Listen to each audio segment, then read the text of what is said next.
So we have Wayne and we have Maahes here in sight of the Cyclops. And what's actually going to happen here, because you shot that Hex at him, then you shot that Eldritch Blast at him, and he's still facing away, so you had hit him in the back with that Eldritch Blast. But what he's going to do, he's not even going to turn around to try and deal with all that. He's going to go ahead. One of his large hooves come up out of the tar that he is steeped in, at least knee-deep for him. He steps out onto the sandstone in front of him, and he pulls his entire body out onto the surface over here that the two of you can kind of barely make out with your dark vision. And he's going to go ahead and pull himself all the way up, and he's going to try to, with his movement, it's going to be more than enough to go ahead and disappear around that corner in this other corridor. And as he does, he's letting out a lumbering,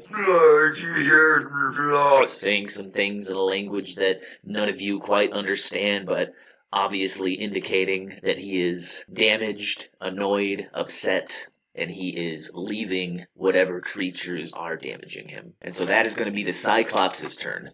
Following that, it is going to come back to Wayne. I guess I'm just going to leap across here. Or attempt to leap across here. Sure, you can go ahead and make an athletics check to go ahead and jump over there and use your spider climb to latch onto that wall still. Yep. Very nice. Yeah, you effortlessly, since you are a Dhampir and you have had these spider climb abilities your entire life, it's very intuitive. You just kind of Spider-Man, kind of horizontally across, whoop, leap over, no trouble whatsoever. And then I guess I'm going to travel downward and to the right an unspecified amount of distance. Yeah, so you can kind of move diagonally down across this wall, and you do make it. I'll bring you back down here again. You climb down diagonally about 30 feet, and when you do make it to this spot where your turn ends, can tell at this distance it's probably about another 10 feet down from where you are on the wall. Okay. Let's see. That's going to be...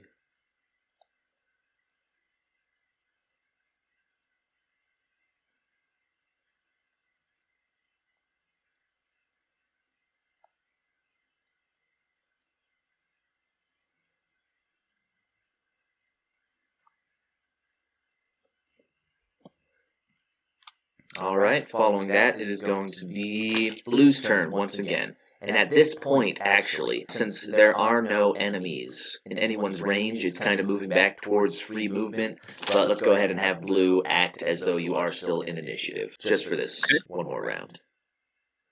You want to run all the way back there? Yeah, because I'm thinking at this point I need to regroup. Certainly. That is a good strategy. You rush back over to your ally, HK-77, your fellow Warforged. Do you have any bonus actions you would like to pull out? I don't think so. Hang on. Okay. Yeah, I'm good. All right. Following that, it is going to be Maahes' turn. Can I walk through the tar without damage? Yes, you fell into the tar and then you climbed out of it without damage. However, the tar is sticking to you from when you were in it. So it's like all over your clothes. It's stuck in your fur. It's very uncomfortable, and it seems to be it's like sticking to you all over it. So it's somewhat limiting your movements. Yeah, Nugs has a good point there. Yes. Because I was gonna say, can I follow the giant or the Cyclops? Yeah. So as you were moving through the tar before, it was difficult terrain. So if you were going to move through this tar more, each square is going to cost double movement. So instead of 5 feet for each square, it's going to cost 10 feet for each square. Okay, Terrain. so I would just barely make it onto that ledge. I'm trying to think of a way to get me either back up to HK and Blue, or I go back towards the way the giant went. We do have one rope. That direction. Okay. Yeah, it was HK's rope, I believe, was the one that was burned up. But you should still have Blue's rope. Yeah. Okay, so if they lower the rope down and then I do a jump with like cat-like reflexes, can I jump up and grab the rope? Well, keep in mind the rope is not there yet. I mean, at this point, because there are no enemies in sight, you pretty much are back to free action. if you guys want to coordinate having her come over and you all lowering the rope, that's something you could do, even if Wayne wanted to run off the other direction to try and catch that Cyclops. So like I can move right now? I move to the square above. Yeah, if you want to. I mean, yeah, it's Maahes' and HK's turn next anyway in the initiative, but the initiative order is kind of decaying here. That would be in the tar if you stepped right there, but you'd have more than enough movement. But if you, Maahes, if you want to like shout up to them or something. HK and Blue, put down a rope now. Oh, sure. Will do, meatbag. HK, what's your strength? 12. Daughter of Okay. Bastet. I'm gonna move over here then and lower the rope, and I'm gonna hand my torch to HK so I can. I've got 16 strength. Sure, perfect. You lower down that rope. Sounds good. You lower down about 40 feet of rope before Maahes is able to grab onto it. And so, Maahes, you can go ahead. I'm going to have both of you make athletics checks. Blue's to pull the rope up, and Mahes's to hold on to the rope. Ooh. Oh, are you kidding me? Unless you wanted to try some other kind of thing. Like if You wanted to could just tie around it onto you and yourself. let Blue. Yeah. Yeah, and let Blue pull you up. Oh yeah. Okay, so I'm Make a- tying it onto my. Okay, make go a ahead and pull slight- me up, Blue. Make a sleight of hand check. That's much Yeah, better. perfect. So you harness it around your torso, and Blue is very easily able to just. And in no time, you are back up with your Yay. friends. I just need to get this tar off of me. How do I get the? Yeah. Can I use that's- something in my equipment? How do I see my equipment? Probably. On your character Sorry. sheet, there's a tab called Equipment. Duh. I'm gonna yell out into the darkness. Wayne, where are you? Nice. Am I able to hear him? Yeah. It's a little distant at this point, but it does kind of echo around the corner there. You're able to barely make that out. We're regrouping back where we started. If you want to join us. I'm hunting down my prey. Nice. Does Care to join me? Nice. Yes. Just climb across the wall. You can manage that, can't you, 10 bag? Ha ha, meatbag. Nice try. Oh, I mean- also, because the Cyclops is branded by my brand of castigation, I always know the direction that he is in.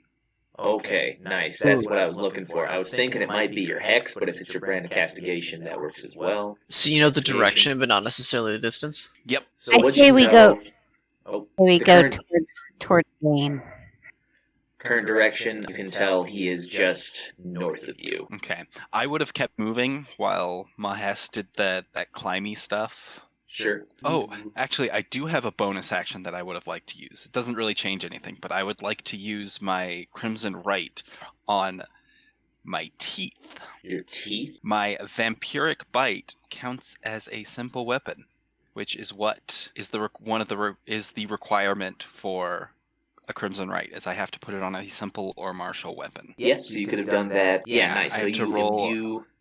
Yeah, I have to roll a d6, and I'll take that much damage. So you take 4 points of damage. And what kind of damage do you imbue your teeth with? It's always lightning. I had to pick Always beforehand. lightning. Oh, before, like in character creation? Yeah, it doesn't let me jump around between fire Okay, and nice. That's cold helpful. and all that. I see. Right of the storm, I see. Okay, tight. Alright, so you got that, and you can go ahead. And these depths, so from here down on the wall, you did shout up, and it echoed around up, so your allies could hear it. But did you want to do something else from here? I'm we gonna keep decide? pursuing the Cyclops. Nice. I don't know how Yeah. far I can move still. It's probably like another, from there, it's probably like 15 feet down diagonally, and so from there you have another 15 feet in a single turn, more than that if you want to dash. But you can, from where you are, you see the Cyclops moving away to the north there. You can make him out. Can I move diagonally? Yeah, this ruler in roll 20, diagonally it only counts as 5 feet. Also, are we still in pitch darkness? Yeah, he's kind of like feeling around the walls to be able to move around at this point. Okay, I'm gonna cast Eldritch Bastet. Nice. Go ahead and roll for that. Nice. You hit with both your Eldritch Blasts for a total of 12 points of damage. He takes 12 more points of damage. Make crackle through the darkness and impact into his back. And you actually hear kind of a sickening crunch this time when it impacts. And he lets out a... And this fearsome roar as well echoes throughout these tunnels, throughout the corridors. Everybody up on the upper level can hear that. You probably just barely made out the Eldritch Blast, but the roar is so deep and loud that it echoes all around. Since you did move back into range of this Cyclops, we are going to have everyone following you in... Can I use my movement to finish the last two, just to reposition myself? Yeah, certainly. I'm going to move there. Perfect. That's my turn. Wayne called out to you tin bags to just crawl across the walls like it was nothing. It's going to come back to Blue's turn. So Wayne said he's just going to continue after that thing. What do we want to do? Wait for him or push on? I have no idea. Part of me says we should rest and recover from all this clusterfuck, but like Wayne is still engaged, so I guess we need to find a way down. Maybe we should head north from where we are now and look for a way down. I mean, it looks to be about 40 feet down. So there's not really anything around here we can, like, anchor the rope to, it appears. Unless we used one of the pillars over there by the pot, but then we're going to need a lot of rope. So if we took my rope and Mess's rope and tied them together, we could get all the way down. Or we could get down via rope that way, or we could go find a way down. But that gets us into the tar, which is not exactly ideal. I think we should explore this level a bit more and look for a more passable way down. Okay, so you want to go north here at this intersection? Just explore in general. I would think maybe north, but if you guys want to go another direction, I'm fine with that too. I say north. Okay, in that case, wait. Are we still doing turnstile, or are we doing free movement here? I'm going to say, your 3 turns, Blue, Maahes, and HK, you're all right after each other in a block there, so you can all move together if you would like. All right, we want to just move 30 feet up into this hallway unless... we'll stop immediately if we see something notable. Mm-hmm. Okay, I'm going to move here, and I'm going to use my action to do a perception check to make sure there's nothing around here that we need to be paying attention to. Certainly. Ooh. So you see this portcullis to your immediate left, right here. You see this other wooden door to your immediate right. Of course, the columns on either side of you. Up ahead, you see what appears to be a fork that splits right and left, but there's a soft bluish glow coming from the left in the fork. That's kind of what you see at this point. That was only your movement, so if you wanted to use your action, you could all proceed down this hallway further as well. Oh, so I thought I used my movement to get here, and then my action to do the perception check. Oh, that's a good point, yeah. But the others could move, or you have another action as well if you still want to. Let's stay together. Nice. I do want to... Well, no, I'm good right here. Sure. I'm good to end our turn and let Wayne do his thing. Very good. Let me just... Agreed. Assuming the other two are. Yep. There is a faint glow in the left fork, the left path in the fork up ahead. And it has that shape, it's like a line, like a laser or a wall or something? You can't quite tell exactly what it is from this distance, but you can tell it is a faint blue glow. You'd have to move up further and investigate it further. Okay. Following that, we're going to move back down here, and... It's a glow of when suppose- plutonium goes critical. Perhaps. That's always a good consideration. Gotta be wary of that plutonium. Let's see. I think this... So you can see the Cyclops. He's going to turn around after you hit him in the back with those Eldritch Blasts, and he's going to pick up a large boulder off the ground nearby from the crumbling ruins around him, and he's going to chuck it in the direction that he thinks it came from. Since he is blinded in the darkness, he is going to have disadvantage.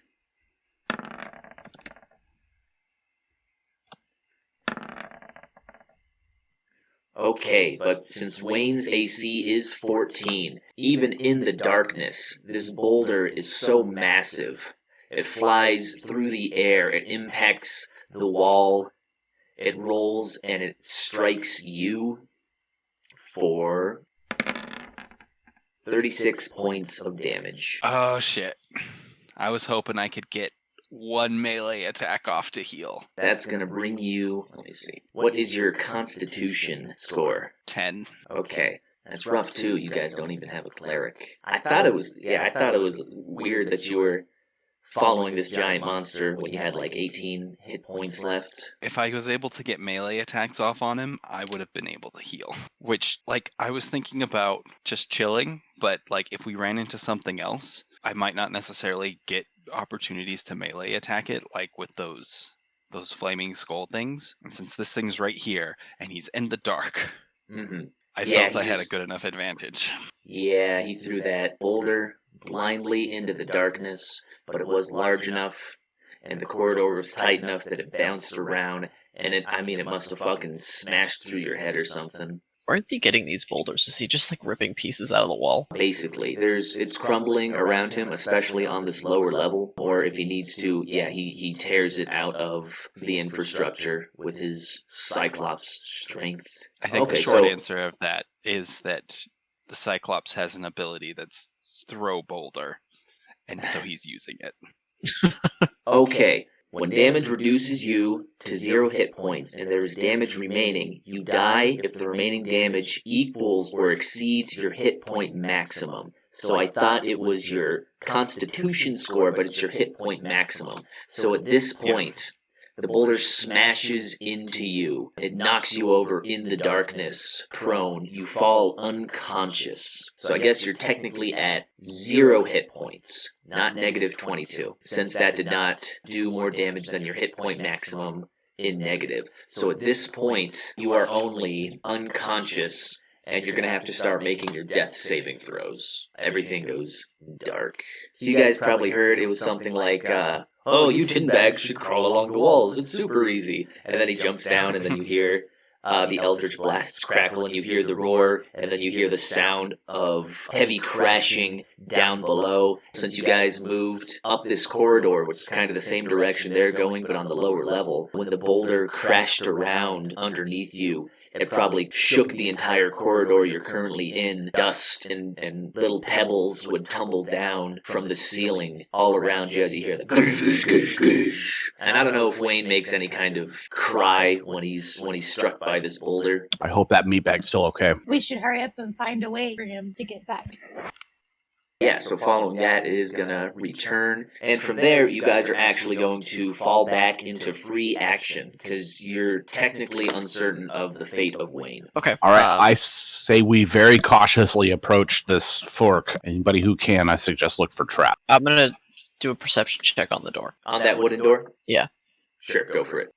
So that wooden door in front of you, yeah, it looks very similar to the door that you encountered near the entrance of the dungeon on the far lower left side of this hallway. You inspect the handle for the same powder that you saw on the other door handle, but there doesn't seem to be anything like that. This one on the other side that Maahes is looking through, it's just a regular portcullis gate, but you can see it opens up into that same pitfall chamber that you were in, that you were fighting the Cyclops and the Flame Skulls in. But that portcullis is closed, so you just see through it. But it does appear to be openable. The door you're looking at, Blue? No, the portcullis. Oh, well, there's no immediate mechanism that you can see. Right. Okay. And we don't have our mage hand meatbag. Yeah, indeed. I want to figure out what this blueness is. Sure, so you're approaching Very that. cautiously. Real quick, Levi, could you make your first death saving throw? Yeah. You fail your first. Yeah, and you guys have no idea, which is what makes this kind of eerie, especially. Yep. He's not dead yet, but he has failed his first death saving throw. Blue, as you approach at this distance here, you're only about 15 feet away. So this glowing blue line, it's on the ground, up the walls, and across the ceiling. So it's like a square blue line on every surface of this corridor, but it only seems to be just like a couple inches thick, but it is glowing blue. Okay. Is it a line that goes around the corridor, or is it like force field style? It's just a line. There doesn't appear to be anything. Like if somebody between took it. chalk. Can I do a check before we go any further? Yeah. You want to perception check right where you are. What are you looking at? I can see the blue line from where I'm at. So before we approach any further, I want to do a perception check to see if there's any traps, and then I want to do a stealth check to hide behind HK-77. Sure. Nice. If appropriate. So you see this scary blue line across the ground, up the walls, and across the ceiling. You see just that. It's glowing. It's blue. It's gently kind of glowing, so it gets a little darker and a little lighter, kind of like it's emanating magical energy. And that's what you see, and following that, you go ahead and decide to jump behind HK-77 to hide from the scary line. My vote is we go get one of those pots and we throw it through and see what happens. I think we should just go right, avoid the very potentially dangerous looking thing, and hope that if we go right, we can find Wayne. That's like the opposite direction, though. I think the door has higher chances of us going down to help Wayne. Mm-hmm. Then let's throw something at the door, like maybe a blue. At the blue line. Are you talking about the wooden door that was behind us, or the blue line that's in front of us? The door to the right. Okay, fair enough. I can agree with that. Can we? But here, I want to check the door for traps first, if that's okay. Sure, go ahead and make a perception check. This wooden door on the right, correct? Yep. So you, from where you're standing, or do you, move up and inspect it? Let's go right here, I guess. Cautiously. Yeah, so you're looking at the door. It's very similar to that other door that you passed by. You look at, because you remember there was that weird powder substance on the handle. You inspect the handle. Really, it seems to be an average door, just like the other one, but there's no powder on it this time. Okay, I'm just gonna grab the handle and attempt to open the door. Blue steps forward, grabs the handle to open the door. You grab onto it, and as you try to open it, it falls forward onto you. Make a dexterity saving throw. Plus the aura, That's true. which is +3. So 7 total. Unfortunately, that is not enough. This door, as it falls onto you, it was way, way heavier than you expected it to be for just an average wooden door. It must be weighted or something on the inside, but it falls forward onto you. Oh no, Crashing I'll down help you. onto Blue. you, dealing 12 points of damage. It impacts your Warforged body, and it actually falls on top of you and pits you under it. You see, after the door falls away, there's nothing behind it. It's just sandstone. It's an empty frame that was holding this door. Help! Can Can I make a strength roll to try and help him get out from under the door? Actually, yeah, once it falls on top of him, you're just able to, the two of you, you're able to displace it off of him, but he did take that damage from that heavy door falling on him, and you set it to the side. And it's just an empty frame in the wall. Ain't that a fucking kick in the head? what? Yeah, pretty much. Okay, Dick door. so do we go right here, which potentially could be further away than we need, or do we We're not do something with the blue line? to find a relatively safe way to go down. So that could be anywhere on this level, or maybe not even at all on this level. So we just need to finish exploring it, and we need to take the easiest path and get to Wayne as soon as possible. I say we go right. Okay. Okay.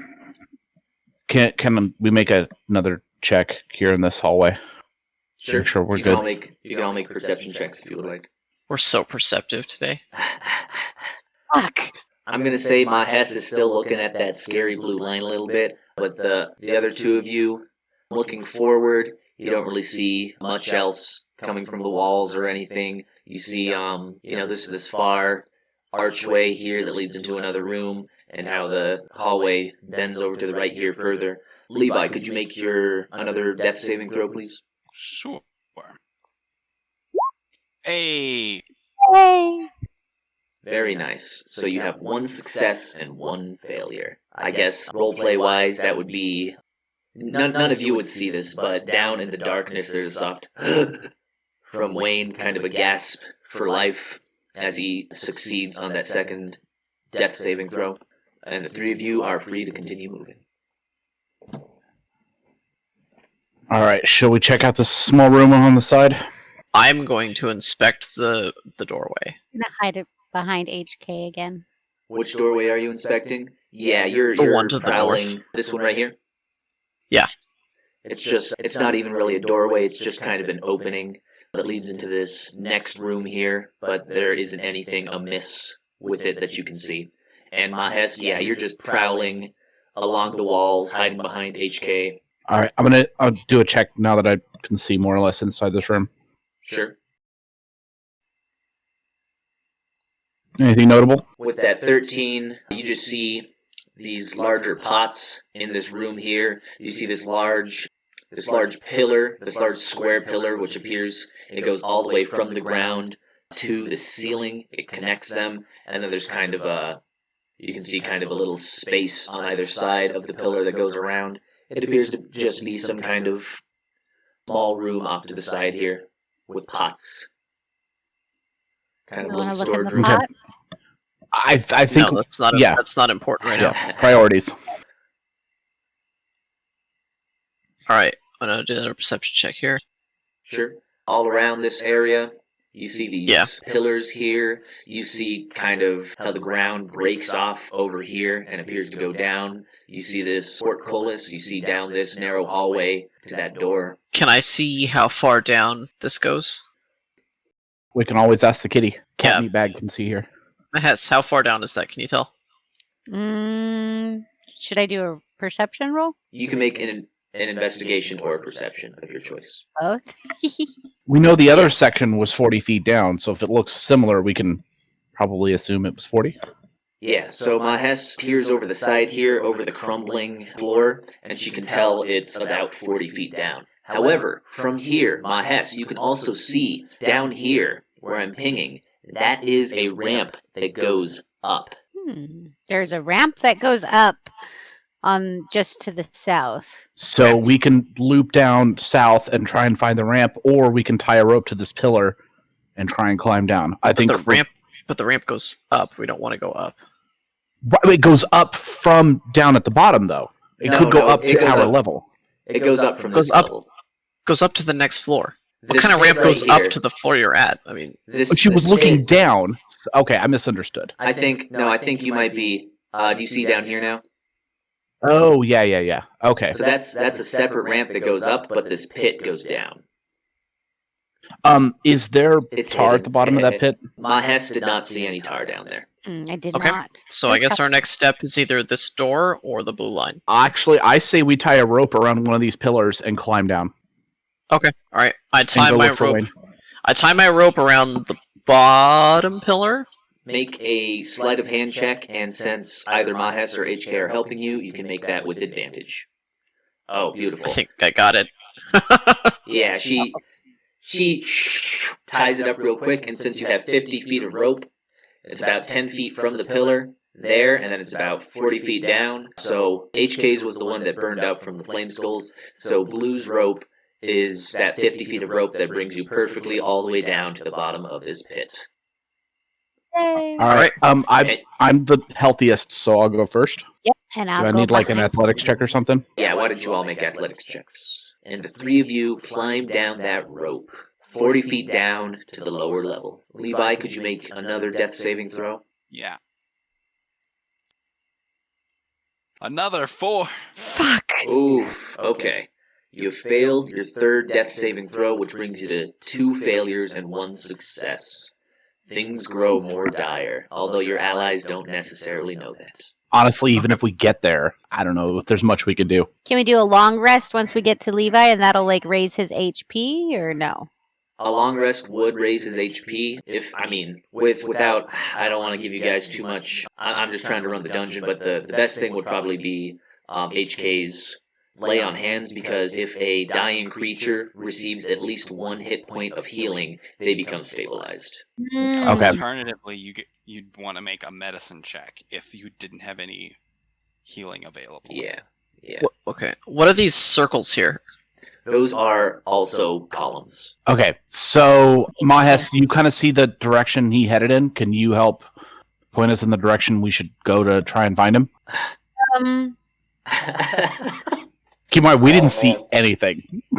What is Right. this? What is this floor in front of me? That looks like tar. Yeah, that's tar right there in front of you, and at the end of it, there appears to be a portcullis gate. But you would not be able to get up on solid ground before getting to that gate. This hallway is that's kind of sand on the ground. I think we should go down this hallway to the left. I don't see any traps, right? I do see another Cyclops-looking thing, Yeah, though. so Maahes, what you see up ahead down that hallway, you see a Cyclops, and he's hunched over and he's facing away and he's in the corner and he's and Blue and HK, you can kind of hear that as well. You hear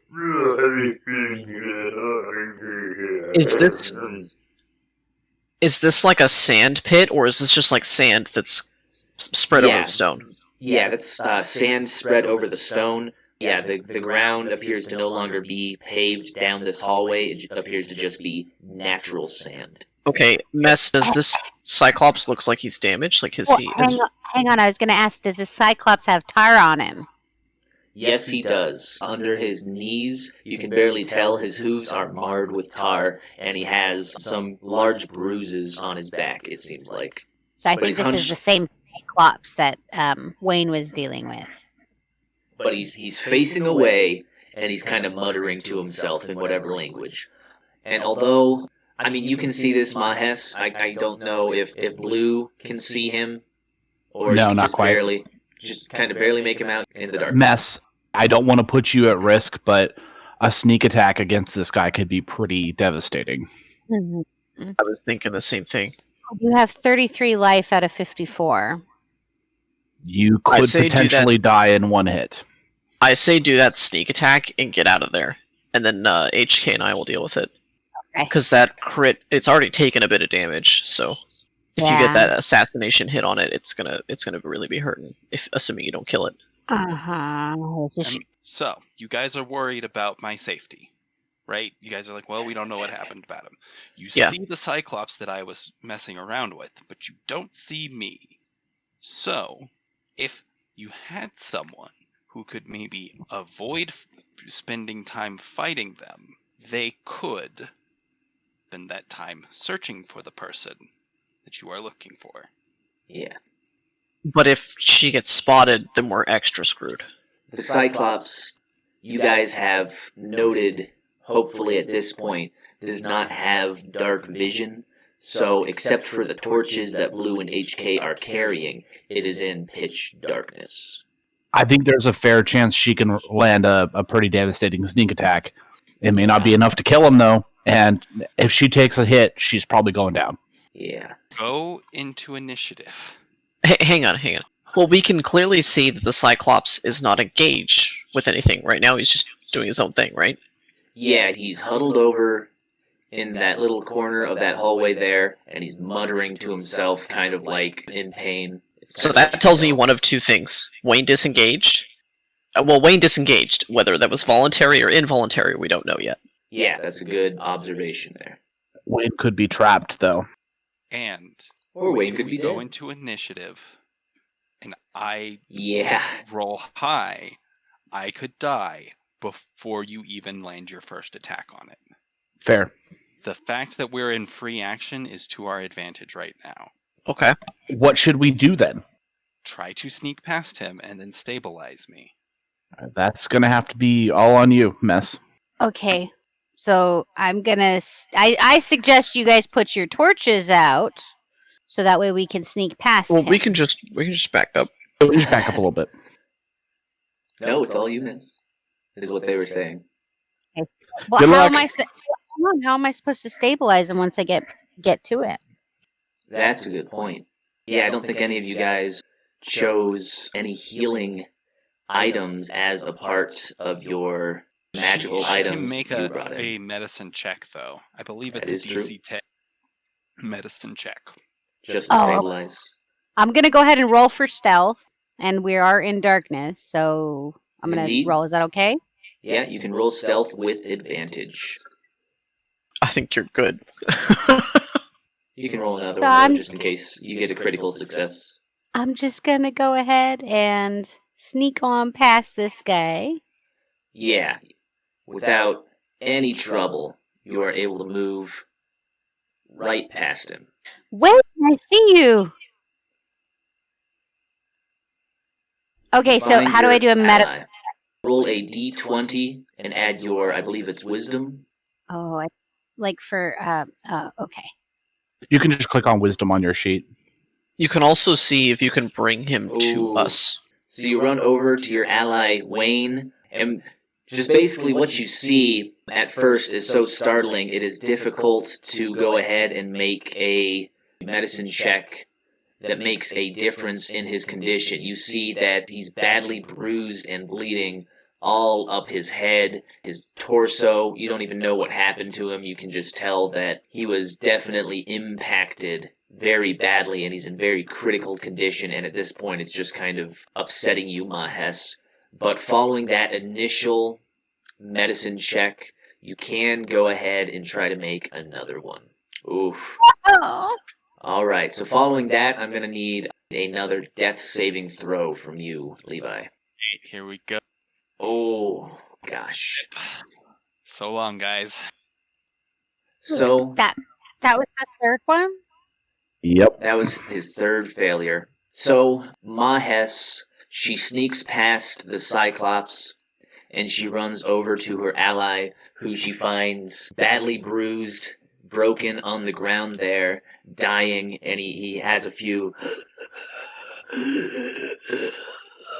gasps of life, and you're trying to find a way to tend to his bruising, but whatever impacted him so greatly, and you don't have the medical knowledge required to be able to tend to his wounds in any meaningful way. Another moment passes, and do you want to roleplay a little bit, Levi? Wayne's last words were, in fact, overconfidence can be Yeah. a slow and insidious killer.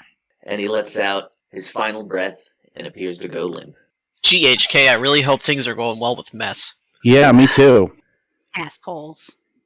What? We don't know what's going on. You just walked it off into the Yeah. darkness. We don't know what I don't happened. I don't know what to do. She went to go, try and save her ally. Yeah, I can't even see anything. If you guys want to do anything We're back just there, waiting to hear back from Mess. Yeah. Yeah. Okay, so I'm gonna go back. I do sneaky. Do I need to do another sneaky? I mean, you can always try another stealth check. There's no creature immediately nearby you that you would be stealthing from, so you can just kind of move around at your behest here.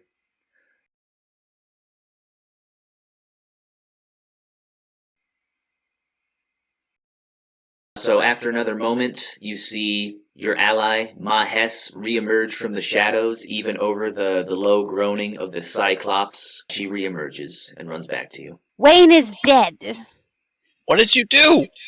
What do you mean? What did I do? You murder hobo. Why did you murder the meatbag? Did you at least You two listen here. You guys are robots, and I'm a noble rogue. So you need to listen to what I say. Okay, did you at least bring his stuff back so we can use it? Did not. I didn't know. Is that possible? Is that allowed? Yeah, you can loot whatever. His stuff is there. His body's. It's not like his body disappears. No, At and least he had His he had the magical weapon. shiny- He had the red shiny. Okay, so do we want to kill the ogre? The Cyclops? Yes, Yeah, the I do want. Cyclops. Yeah, I feel like we should kill the Cyclops. You feel Should like we you rest can? first or kill? well, if we rest, he could potentially move and leave. Or he'll be healed up because Hang on, he's had Blue. time to rest. Blue, what's your HP at? 42 out of 78. HK, what's your HP at? 67 out of 84. I vote that he's damaged. He's in a good spot for us. We just tried to put him out of his misery. Okay, and I can do an assassin range attack, right? Indeed, you can. I don't have a magical weapon, and I'm pretty sure that Wayne had one, He did. and it would Yes. probably be helpful to me to wield his weapon. Okay, well let's So- beat this guy first. No, Mess. Go get Wayne's stuff first because that can help us kill the Cyclops. Fine. Before you go, what kind of weight restrictions does she have so she doesn't get there and realize she can't carry it all? Well, she's carrying 71.5 pounds right now. If she was going to go over to Wayne, he doesn't really have that many things on him. Even if you're just trying to grab his magical sword, his great sword of wounding, that's only like 6 pounds, so she should be good kind of all around Okay. there. I wasn't sure if she should leave some things here. I'm gonna go sneaky past the giant for like a fourth time. Indeed. Yeah, it's no problem. The darkness is on your side. You're able to move deftly past him, right back the same way. You remember feel angry that Wayne died. Okay, I'm looting Wayne's dead body because y'all are. Meh. Make sure to get his gold too. Oh shit. Okay. Blue's just so lackluster with emotions because he's a robot, and I'm over here like I'm a class shit. with Get his shit. emotions. I'll go ahead and deposit that into your inventory momentarily. It's going to be, you gain Wayne's. God, I'm glad Levi was here for this. Gosh, Wayne's Great Sword of Wounding. Added that Great into your Sword of- inventory. And do you want to take his gold too? Yeah, I'll take his gold too. Might as well. Gosh. And I want to take the red shiny rock that he had. Yeah, that's good. And- I'll take the. And the jar full of Cyclops eye juice. Okay.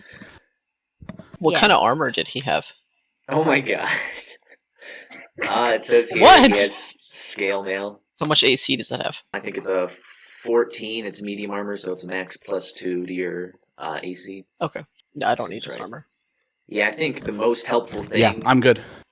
is maybe his great sword and his rope, perhaps. And his food, potentially. Yeah, Well, she's the Well, only one you- that eats, yeah. You guys. and we don't still need have food. all of our food. Yeah. So His torches for us. I don't know how quickly he- we're gonna run through these and how long we're gonna be in here. So, Yeah, he has dark vision actually, so he doesn't have any torches. oh, he already gave his torches to us. No, he didn't have any. Oh, okay. He can see in the dark, so he probably. I don't know. I kind of. I thought he got some in his. Yeah, he starting got kit. some as start of his starting kit. Just like we got food, even though we don't eat. Well, I'm looking over his inventory right now, and he doesn't have any. It's Okay. possible that he got the starting kit and then he just sold the torches and gave himself the gold. That's Yep, fair. it's possible. But you definitely grab the Great Sword of Wounding in its sheath still. A rare magic item that could certainly be of much use. Sell it for its gold. And it was like 90 gold. I'm- 92 I'm gold. joking. Okay. Oh, that he had? Yeah. Oh, okay. And is the red rock thingy the shiny rock? Do I get that? Yeah, you do grab that. You remember where he stowed it when he first grabbed it? He called it a wax gem. It's actually called a bloodstone, is the name of that specific gem. You retrieve the bloodstone from where it was stowed away, and that's like a fraction of a pound. I'm going to start making my way back. Prowl through the hallways, once again, your cat eyes giving you the advantage.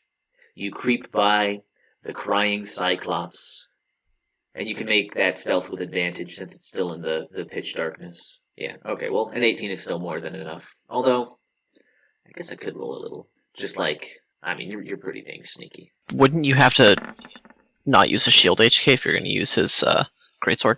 Yep, I'm aware of that. You still going to use it? You I don't metal know. heads, you're still talking. What? Oh. You metal tin heads, you're still talking, and our good friend died. Here's this stupid sword. Are we supposed to, like, take a vow of silence just because Levi died? I don't understand. Moment of silence. I am sad. We were silent the whole time you were gone. Okay, Mess, go kill the ogre. Or the Cyclops. It's damaged. You should be able to crit it for, like, 70 billion damage, and we're good, right? Yep, sounds good to me. I say get your crit in on it, and then back up and let H, because it should be pretty close to dead by then if it's not already dead. You don't have to let them peer pressure into anything you don't want to do. This is correct. Oh, yes, she does. Oh my. Do you not want to do it? Well, at this point, I mean, you guys know that Wayne had damaged the Cyclops a little bit. You know, he is hunched over and crying, kind of hiding away from things. And you are all still damaged. You haven't even taken a rest since you've entered the dungeon. Okay, so can I use my short bow? Does a range attack still count as an assassinate attack? Or do I have to use, like, do I have to be, like, directly on top of them to do an assassinate attack? Assassinate. You have advantage on attack rolls against any creature that hasn't taken a turn in combat yet. And any hit you score against a creature that is surprised is a critical hit. So, yeah, you can use a bow for that purpose. Awesome. Okay, so I'm going to go ahead and do it since I'm going to do And his range of movement is like 6 squares, I think, right? No, I don't know. Perhaps.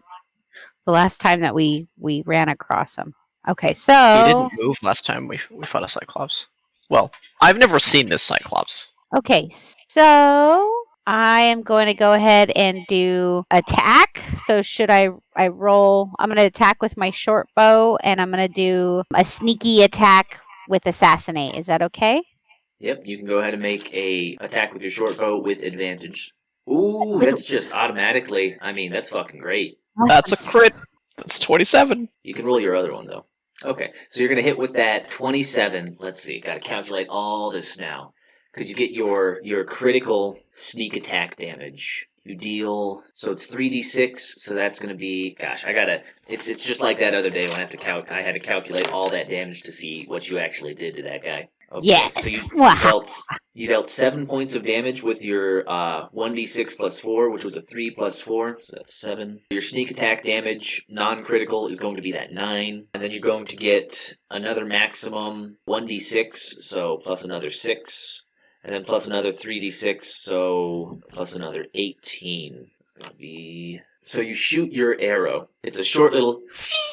It flies through the air, and it pierces into the back of the neck muscles of this creature as he's facing away. But it pierces deep, and it pierces into a very critical part of his neck. His hand flies up and clutches his neck as he screams, "Roar!"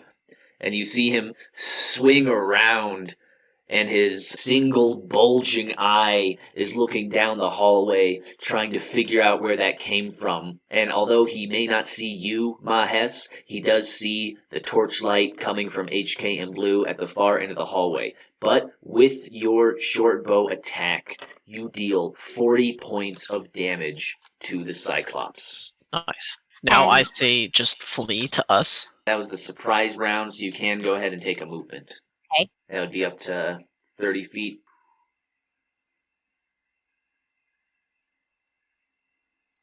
Yeah, you can run all And- the way down there. Can I hide? Yeah, go ahead. You got your cunning action. Yeah, so you just disappear around that corner, and then I'm going to need everybody to roll initiative once again. Well, HK, looks like you got the highest. We don't know what the Cyclops got, though. That's what the Cyclops got. So first in the initiative is going to be HK. And there's Alright. potentially monsters involved in the combat that we don't know about. Potentially. We don't know. Oh, hopefully. Kind of like the little fire motes that showed up last time we fought. I think I don't think charge. I think it's too much distance for me to charge in after him. I know he's outside of torch range. So What if you just, hide behind the pillar in case he that's throws what a I was boulder? thinking. And I can hide behind this corner, and then Mess can, get back somewhere. I'd like to hide here, and I'd like to intentionally set it up so that I'm behind the pillar, and my doppelganger is standing right next to the pillar. Right, I can pull that up. Sure. From your cloak of displacement, your illusory Yes. double is appearing right next to you, kind of on the other side of the pillar, in a more conspicuous place for the Cyclops to see. Yep. And that- Unfortunately, I think that's my turn, though. Your cloak of displacement, it kind of does all that automatically. It's not like you have to decide to use your cloak of displacement. It just automatically projects that illusion, so you have a whole action you can take. Well, I can't see him. Is there so something you could prep? Let me get ready. Once he comes into vision range, if he does within the next rotation, I want to be prepared to throw my Yokowa at him. Yeah, outstanding. You prepare your Yukoa, which is kind of a difficult word to say, but you stow away your warhammer, and you pull out a short throwing implement, a piercing throwing implement, and you're ready to throw out from behind that pillar. So following that, pulling out your Yukoa, but keeping your warhammer at the ready, you are going to see the Cyclops charge out of darkness, and in his hand already is quite a large boulder. And he's going to go ahead and try to throw that at that illusory double he sees next to the pillar. As he charges out of the darkness, that is going to trigger your attacks. I'm going to say, even since you get 2 attacks per action, and you prepared to throw that Yukowa, you can go ahead and throw 2 Yukowas at him. I only own one, though I do have a dagger as well. I guess you could throw both of those. Okay.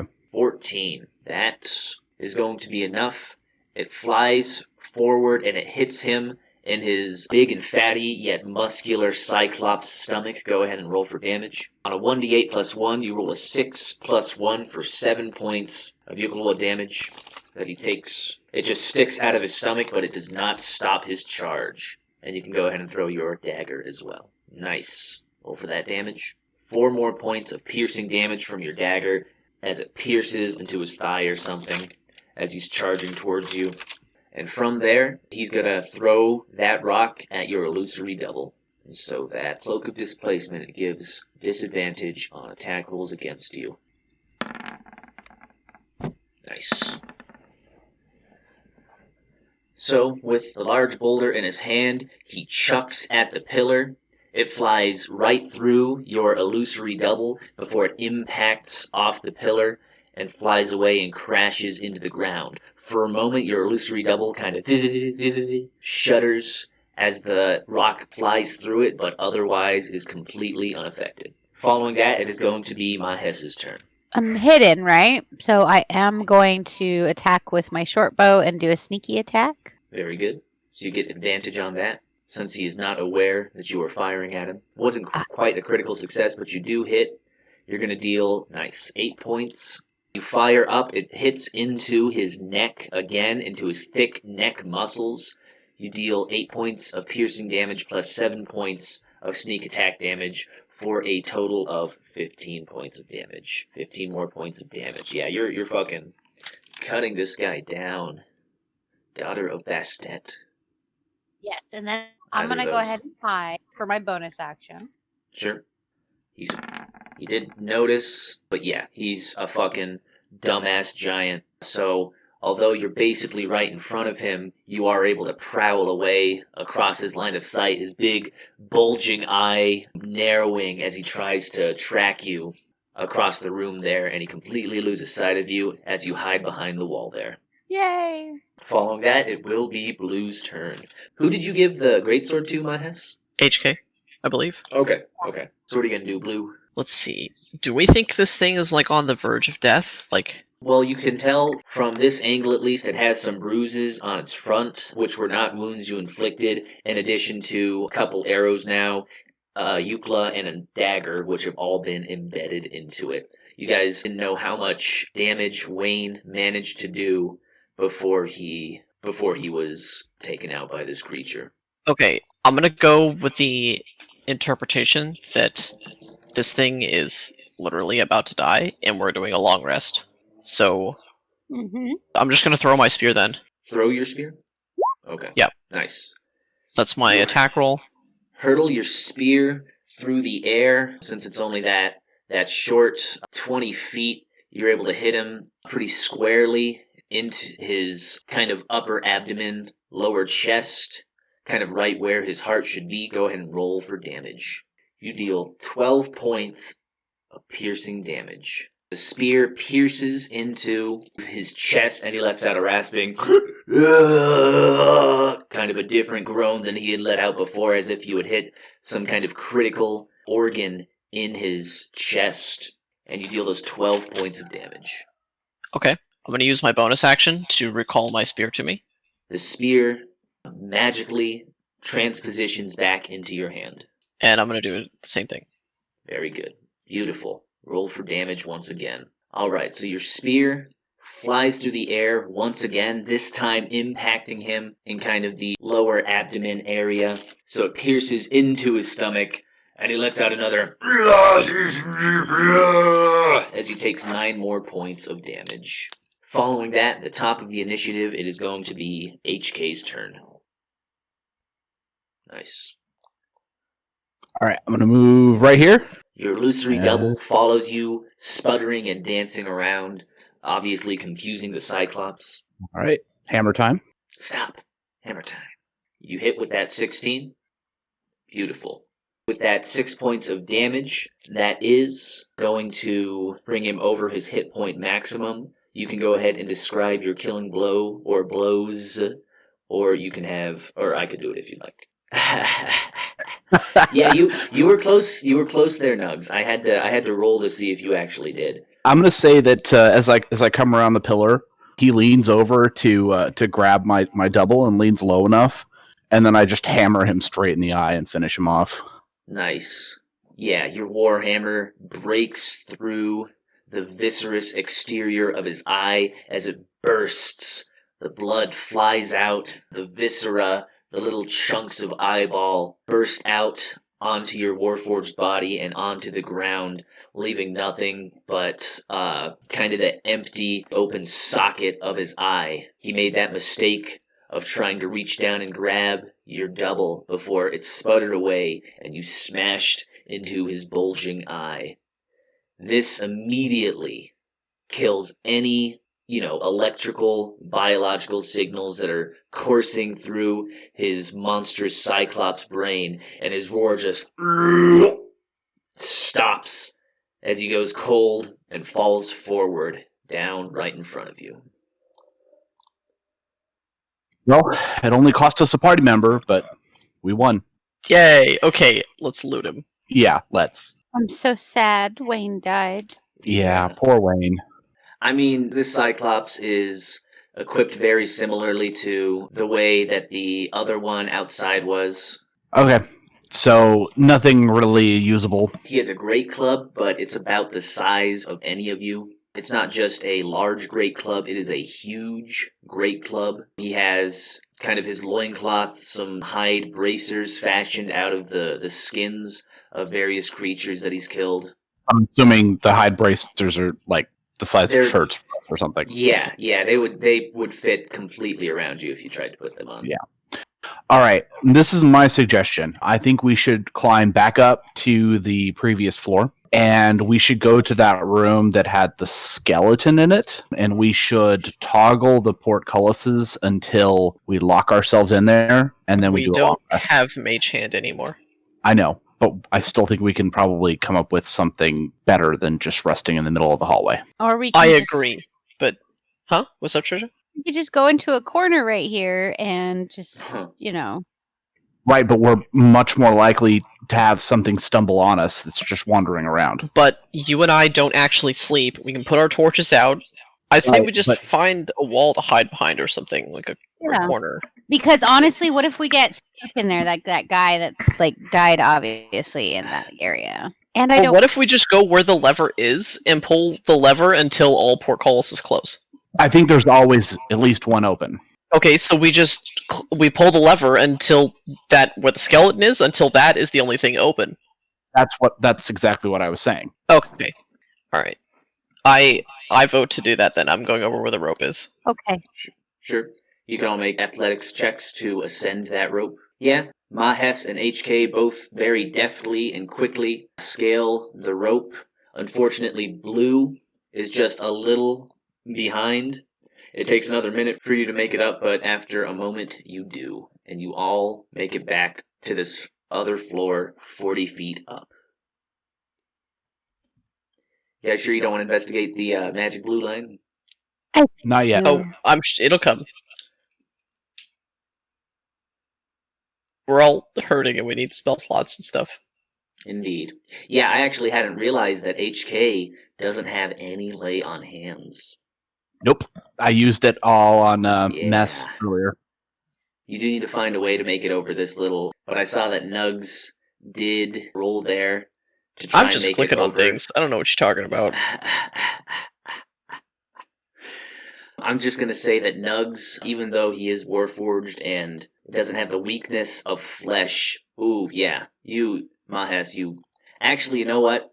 I'm going to say that Maahes makes it over so well that when Blue tries to make it over and he gets this critical failure, her critical success, she's able to grab Blue and swing him back up just barely. You were about to critical fail, but thankfully she was able to grab your arm at the fucking expense of her backbone. She is able to swing you back up onto that ledge, and then HK is just very easily able to jump over himself. And you all return to the portcullis room, shaken by the terrible things that have happened since you were last here. Okay, I pull the lever. Wait, R.I.P. Actually, this is not a bad... this is the only door that's open, and it's open to this room up here.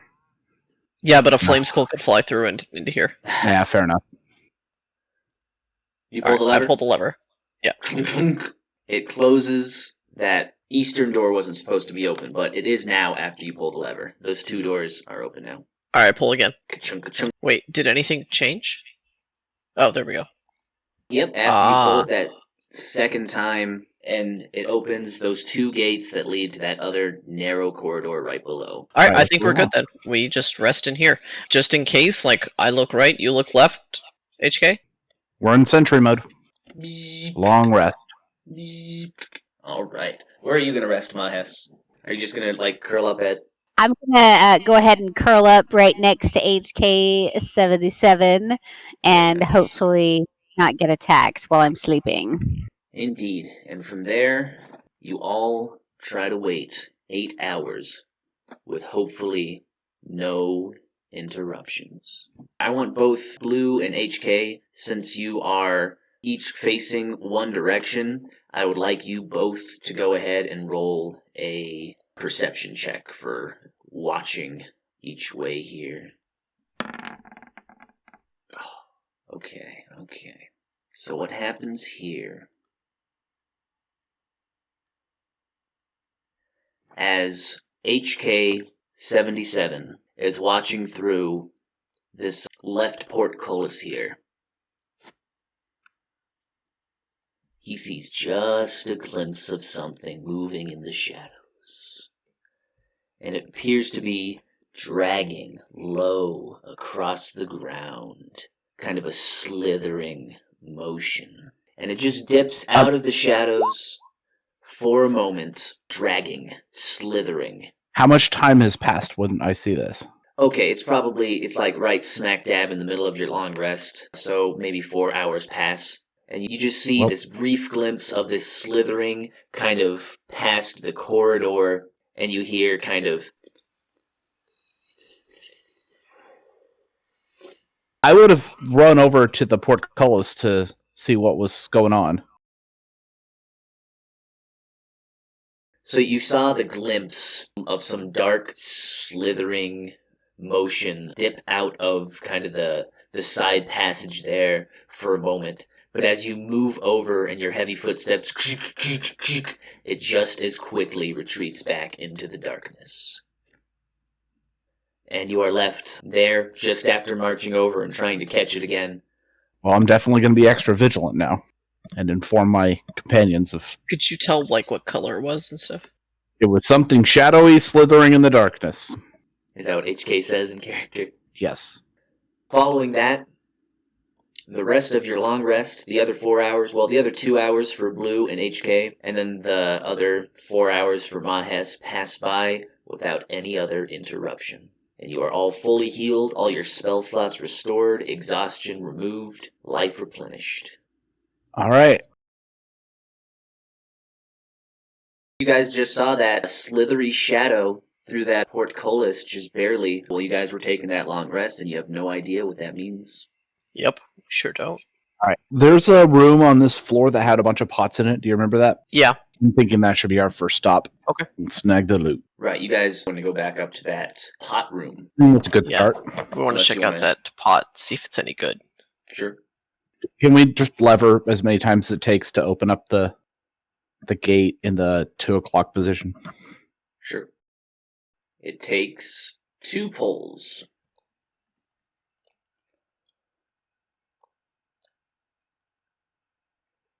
Yay! I don't die. Indeed. It's pretty nice. Yep, and you all Oh, make... thank God. Yeah, you all make it across then. We also have everything to the right here. Anything that's over there to explore at some point. You want to go over there first? I don't really care. We can check out the pots first. Okay. Maybe there's epic loot in here that'll help us. Yeah, I'm not holding my breath.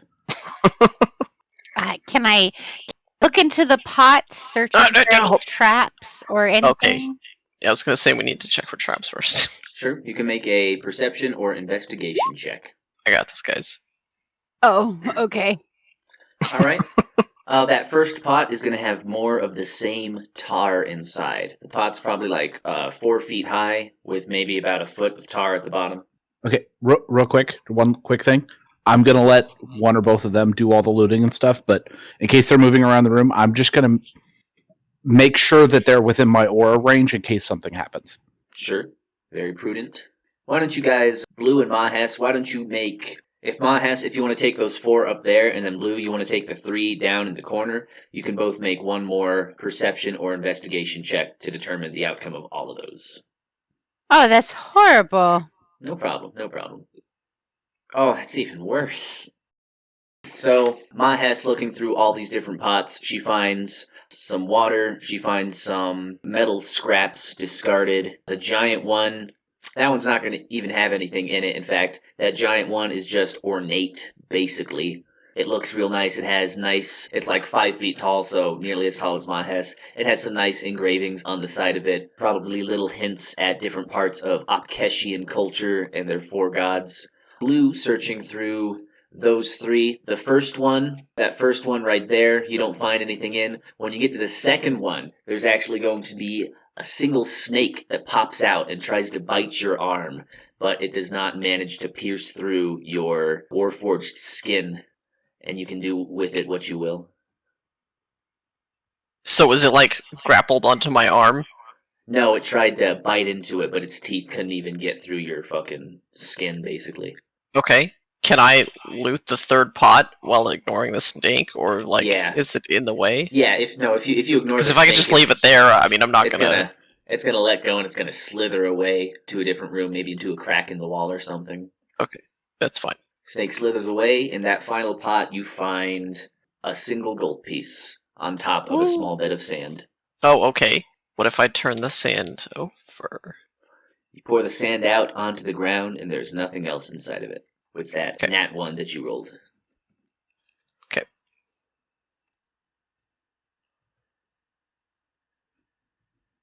Wasn't there another way up here too? Oh, yeah, there is, but we can't go through it. Okay. So, do we want to check out the blue thing, or go down into the right? Before we continue on, I just want to ask, did we recover your rope? I'm assuming we did, but... Yeah, if it was bound pretty tight around that column, nothing else happened, you definitely could have gotten that back.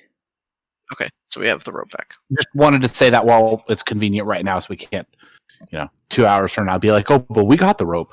We didn't say anything. Okay, I'm gonna go... Grab a pot?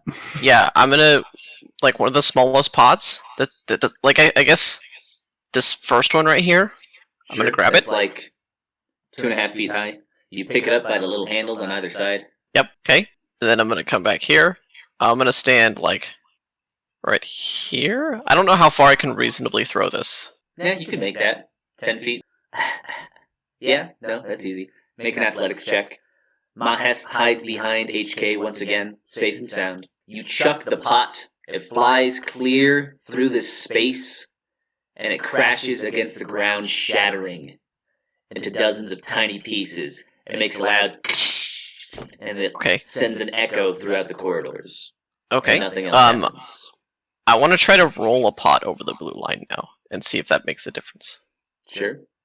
Maybe it has to make contact with the blue. Okay, are these small pots empty? Yeah, you can grab... Yeah, you can, like, dump the water out of one of them, and it's about the same size as that other one you have. You carry it over. I have some sort of magical expertise / knowledge. Can I make a check to see if I know what the fuck this is? Instead of taking around? Can make a Arcana check. Can I make one too? I suppose you certainly can. I forgot what magic was. It doesn't work. Oh my. So, I mean, basically, from Blue's experimentation, he has the most knowledge here. But yeah, HK, you're having trouble. Your expertise mostly is with divine magic, and this doesn't look like any kind of divine magic you're aware of. Maahes, although you do have experience with different traps and whatnot, you're just the arcane, magical kind are not the ones that you are super experienced with, nor are easy to figure out. Nugs, because he has been experimenting with it, and because you brought this other pot out right now, you know 2 things. Throwing a pot through this blue square in the corridor, does not make anything happen, and you roll it. You just kind of like roll it across the ground, or you set it on the line or something. I want to roll it across. I don't want to be in, I don't want to be near this line when if something's gonna happen. So it does have those handles on either side, but you can pretty easily break those off, and you can kind of roll it awkwardly. It's a weird kind of ovaloid shape. So when you roll it, It gets the job done. Yeah, it rolls, and you see it pretty clearly cross the perimeter of the line, makes contact with it, and you even see a little wisp of magic glow almost get a little displaced, but after the pot rolls to the other side, the magic kind of reforms. The blue line is still, it's undisturbed, but kind of the glow that's emanating from the line is displaced as the pot passes through it. Okay, I'm going to be the guinea pig here. I'm willing to jump through it if you guys are ready. I have one other idea. Okay, what's that? Did the snake, escape, or is it, in the corner in that room? Yeah, it slithered away. You totally... Wow. It slithered away into a crack in the pot room. Guys, I need more pots and roll a 1 so I can find a snake. No, okay. Alright, HK, go ahead. Can I intimidate the line? Yes. I without touching the line, I'm going to leap over over the line. Maahes intimidates the line. If you want to role play that any specific way, you don't really get a reaction from it, but you can tell that it's pretty upset from your point of view. Okay, and HK goes ahead and jumps across the boundary. After he does so, the glow dissipates. The blue line is still there, but it is no longer glowing. That's it? That's the only reaction? That's what happens, yeah. Sorry, what happened? The blue line is still there, but it stopped glowing. Okay. Let's just Yeah. YOLO it and I'll jump. Can we all jump? Do we need to? Wait. Do we need to? Well, he didn't have to roll anything. He just crossed the perimeter. You guys can cross it now as well if you'd like. I cross. Yeah, Maahes follows. Nothing happens with the line that time. It doesn't stop glowing. It doesn't start glowing. This is Anybody not wanna D&D unless I have to do a roll, right? So I'm going to try to do a triple front flip through the line. I'm just kidding. Okay. Nice. So, hold on. You all move forward into this part of the crypt that appears to house at least this one sarcophagi you see in front of you. But as Maahes glanced, there are 2 others on the other side. But you're kind of wandering over here as you all pass the line when you see some kind of 2 pale white lines dip down through the ceiling. And they continue lowering until a part comes out that appears to be connected. Kind of like a waist almost. And then a torso and arms and a head, until a full figure floats down in front of you, down from the ceiling, down from the floor above you, and he looks at you. Oh! What? What are you doing? You fiends! You scum! How dare you enter the crypt of Ra Inhur? Disrespectful! And he's just kind of floating around you, and he begins berating you. You dare! You dare! Gesturing and shaking. Very upset, obviously.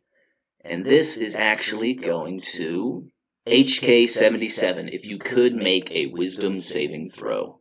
Okay, so although this kind of spectral mummy floats down and begins berating you, you manage to reasonably shrug it off, even though he stays pretty consistent floating around you guys. Fiends! Keep in mind, that's 3 higher, too. Disrespectful! Something like that. Something I can do for you, sir. And he just ignores you. He just keeps fucking insulting you. And I'm sorry, floating around. friend. I meant no disrespect. How can we Leave! rectify Leave this? and never come back! Well, that's not Leave happening. the dead. Seeing as I am of Disgusting. noble descent and I have the position of privilege, tell me who you are. He flies through Blue and Maahes. You do not deserve that knowledge. You are scum. You are the worst. There is no redemption. You will perish in the tomb of Ra-in-Ur. What about us makes us scum? He keeps flying around. He's just gonna keep doing this. Okay, I want to loot the sarcophagus, the coffin. Oh, you want to go to the sarcophagus? Sure. You want to loot it? And he does a double take. And he looks at you. Oh, defiling the final rest of the great nobles. Do you proceed? Yeah, because I am a noble, so I can do whatever the hell I want. Shit. Okay. Go ahead and make. So it's a stone. It's made out of sandstone, kind of a darker sandstone, but it's very similar in composition to the walls and the floors and the ceilings. You can go ahead and make. Since it's a heavy stone sarcophagus, you're gonna have to make an athletics check to go ahead and lift that off. Your little cat paws tug and pull on the top of the sarcophagus, but it does not budge. You there, robots! Lift this All right, sarcophagus. step aside. Do not lift it! Oh shit! Yes! Nice. Sweet. Nat 20 to open up the coffin. Goes flying across the room. Yes, that is why I bring my Warforged minions with me along. So, in a single great heave, Blue is able to tear the stone top right off the sarcophagi. Inside, a mummy pops up, grasping for each of you. Go ahead and roll initiative. Wow, Ooh, nice. I'm on Beautiful. fire. Beautiful. Oh Well, my hopefully not. gosh. I am not on fire. Hey, HK. I can't help but Um, notice that this mummy is wrapped in a very flammable material. Shit. So, Do you want to, like, grapple it on your turn, and I'll set it on fire, and when I do that, let it go? This is amusing. Thank you. I was very. I didn't know if you guys were gonna cross the blue line, but you did, and I'm happy you did because this was. Oh, we'll cross any color line. Oh, Unless it kills one of our teammates, in which case, maybe Yeah. not. Shit. We did avenge Classic. Wayne, though. We avenged his death. Well, if HK crossed the blue line and it killed him, I'm probably not going to cross the blue line. All right. So at the top of the initiative. Oh, actually, hold on. I got to. What am I doing? We're gonna kick some mummy tail. That's what we're gonna do. 4. That's fair. So, at the top of the initiative is going to be Blue, and had you not gotten that nat 20 to tear open the top of the tomb, you would have suffered a little bit of a penalty, but because you got that nat 20, you are not surprised by this mummy popping out, and you are able to act immediately, Blue. And you were actually, it was something more like that, but it's your Yeah, turn. because I told her to step aside, and I Yeah. fucking, yeah. You were the one that opened it up. But this mummy pops up, wrapped in his gauze, and his fingers are grasping for anything nearby. I'm going to give him something very sharp to grab for.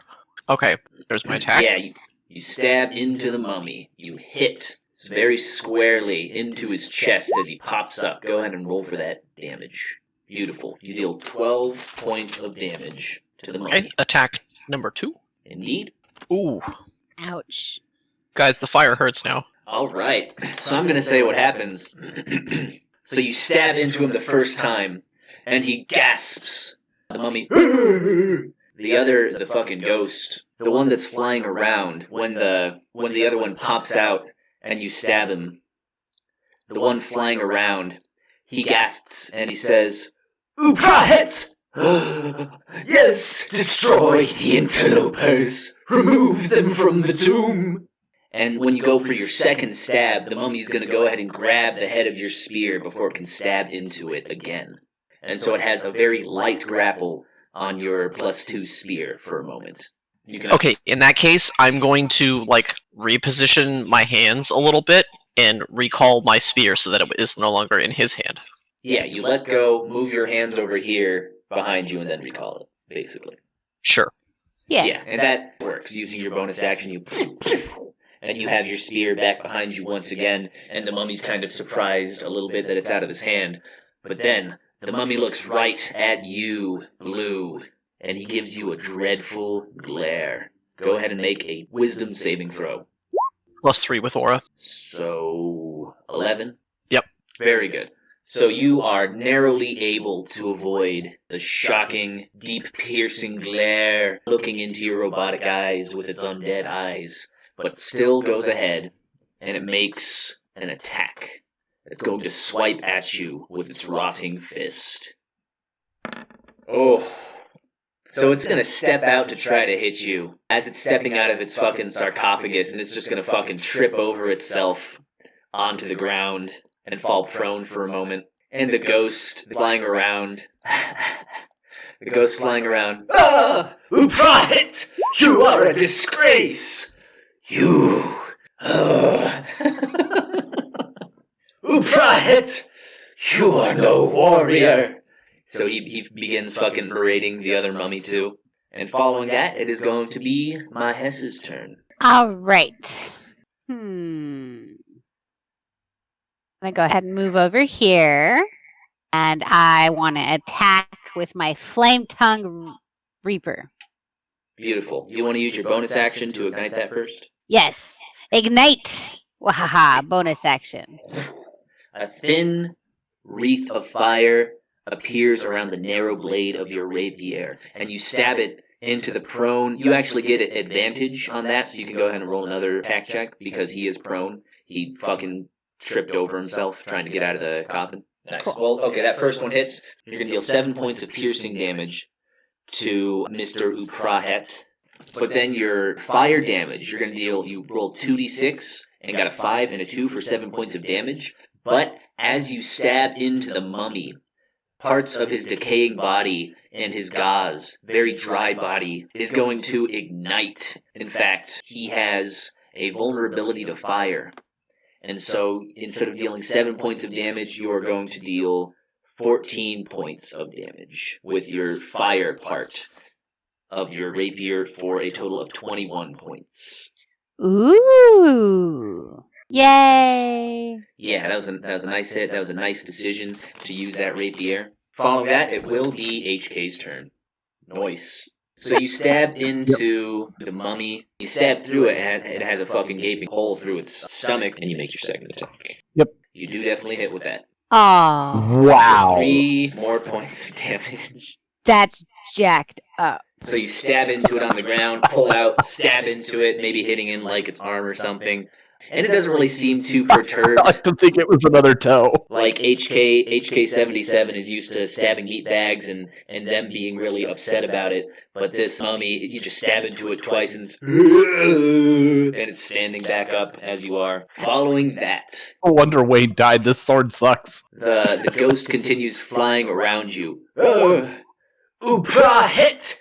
You are a fool! I will take care of this myself! And upon that, Blue, if you could make a charisma saving throw. +3 with the aura, so 16. Alright, so the ghost, he kind of tries to move through you, but he passes through kind of unsuccessfully without anything happening. Ah! Constructs! Abominations! He says kind of angrily. Everything he's saying has been pretty angry. He's pretty upset. I don't know if you guys can tell. Yeah. And that's going to be his turn. That's the end of the initiative. If I could get you all to make a perception check. The low throws today. Jeez. I think it's entertaining when our lives aren't on the line. Yeah, it's less critical. But I mean- I'm getting low throws when our lives are on the line. Like if I had gotten a higher throw on that medical check or whatever, then freaking That's Wayne true. would be alive. It's true. It's not your fault. It's not your fault. The dice It's not just your wanted fault, him to die. Maahes. Yeah, it was totally his fault. Survivor's guilt. It's not Maahes' fault. No, it's Wayne's fault for trying to go after that I mean- beast on his own. That wasn't the smartest decision I've ever seen in my life. And so, what Maahes, she's just startled because the ghost, this mummy had kind of passed through you to get over here to the other side to try and pass through Blue, and so that just kind of disturbed you for a second. You're like, whoa, that's kind of what happened. That's why you got that critical roll, and so you weren't paying any attention whatsoever. Blue, you were paying slightly more attention than Maahes, but you were still mostly paying attention to the ghost that had passed through you. HK-77, however, you hear the clear sound of what sounds like additional sarcophagi opening up. Stay frosty. We got more inbound. Hey, friend, help kill this mummy, right? Alright. More initiative rolls, I'm sure. Good times. That's a good time indeed. It's going to be fun. It's a good thing we rested. Oh, yeah. All right. And so, at the top of the initiative, it is going to be Blue's turn. Since this mummy is so interested in my spear, I'm gonna make it a little make sure it's a little more acquainted. Nice. Yeah. Stab into it. All right. Very nice. So, is there any kind of like advantage with him like laying down or Yeah, something? you do get advantage, so you can roll again to see if you do get a critical hit. Nope, that first one was better. But you do deal that 12 points of damage. You know, really want to be fair unless I gave all the monsters their maximum hit points as well. Who wants to be fair though? Life isn't fair. Yeah, you guys are the heroes. And I haven't been doing that, so to change now would be a discrepancy. So, with that, you stab into the head of Uprahet, who you had just released from his sarcophagi. You stab squarely into the brain, and his grasping hands go cold, limp, and flat. You killed this first mummy. Okay, prepping something, does that take like a full action? Yeah, readying is a whole action on its own. Okay, You so killed I don't Uprahet again. had my suspicions that when we killed the mummy that the ghost might go away, but wait, he's moving on my turn? Because I might be like trying to do something to him. No, he's just floating around. He's just kind of circling around you guys. His feet aren't even on the ground. You can try something, though. Well, I don't know if this is just like dumb, like if this is actually even like worth trying, but I was considering trying to use Frostbite on him because I'm sure he's immune to my spear. I don't know if he's worth killing. He's obviously trying to do things to us, and I don't have any like Frostbite's the only thing I can imagine that I might be able to do to him. You can try that. Okay. No, wait, hold on. You used your attack action, right? So you couldn't. Oh, that's true. That's true. Couldn't cast Okay. a spell. All right, fine. If you're paying attention, I guess I'll do something I should be doing. Something legal. I'm just gonna move over here and prime myself for an attack of opportunity. Sure. Very good. Following that. Okay.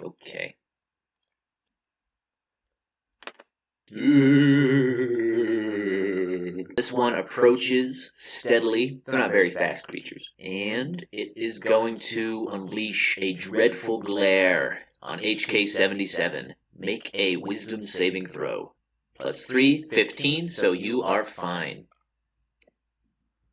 This other one is going to approach. It's going to try something very similar with Maahes. So if you could make a wisdom saving throw. +3. Oh. Ooh.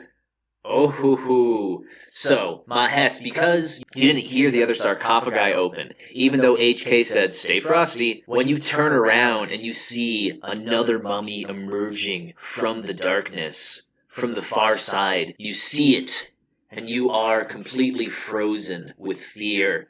You turn around and its eyes are piercing right into yours, completely unexpectedly. You are frozen in fear and frightened. It's terrifying. It came from nowhere. Frightened. A frightened creature has disadvantage on ability checks and attack rolls while the source of its fear is in line of sight. The creature can't willingly move closer to the source of its fear. However, because you failed the saving throw by 5 or more, you are also paralyzed. A paralyzed creature is incapacitated and can't move or speak. You automatically fail dexterity and strength saving throws. Attack rolls against you have advantage, and any attack that hits you is a critical hit if the attacker is within 5 feet of you. And when these two mummies begin emerging from the far side of the room, the ghost, he speaks up again. Ah! Osorkan! Nuru! It's about time! Remove them from the tomb! Following that, it would be Maahes' turn. but seeing as she is frozen, paralyzed in fear of the other approaching mummies, she is unable to act, which means it is HK77's turn. Okay, on my turn, I am going to cast Lesser Restoration onto Mess. Nice. Very nice. That should... It should heal her paralyzed status. Okay, yeah, that works. You touch Maahes' arm, and Maahes, you feel the frightening paralyzation wash away, but you are still frightened of these creatures who are approaching. Right. And would you like to do anything else? I would like to be in the aura, if it's convenient. Sure, I'll move right there. I was honestly just trying to break Perfect. line of sight, and I forgot about the aura. I'll hang out right here. No worries. Very good. And that's the end of your turn? That's it. Right on. Having the Okay. purple aura really helps. Yeah. Oh yeah, that is a great ability.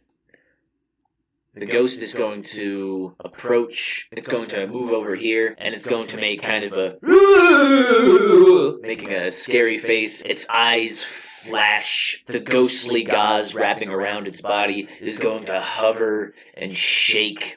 It's a horrifying visage to behold. And if you could all make a wisdom saving throw. WTF. No problem, no problem. Okay, both HK and Nugs are fine. Okay, wow. So, Maahes, even though you were frightened by the other mummy approaching, once the ghost comes back by you, and it makes this horrifying visage to behold, you are frightened even more than you were by the mummy, to the point that you actually... Oh, shit. Wow. That's not good. That's- I actually what? That's the worst thing that could have happened. Maahes, just because you're fucking being assaulted on every end by the terrifying creatures in this tomb, when this ghost unleashes its horrifying visage on you, you are frightened so severely that you age 40 years. Your fur grows older and pale and mangy.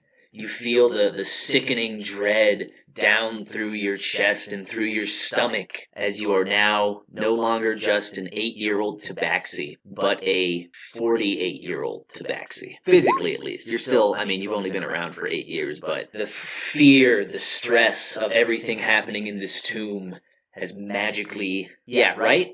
I just looked at her sheet and I was like, wait, 8 years old? How old did Tabaxi live to? Oh no, and then there were two. How old Oh, do they How old Yeah, do they did- live? Yeah, exactly. That's what I'm thinking. Is she gonna... Gosh, that's a whole fucking angle I didn't even consider. I'm looking it up now to see. Okay, so Tabaxi, random maturing age. 70 plus 2d20 years. So you can roll 2d20. You're about to figure out how old you're gonna be when you die. Yeah. Alright, so you're gonna live to 84 years based off of this roll. It might change later, of course, because all kinds of stuff happens in our lives. But your current expected biological maximum is 84 years. So you're not gonna perish, but you are... Just all your fur grows paler. You're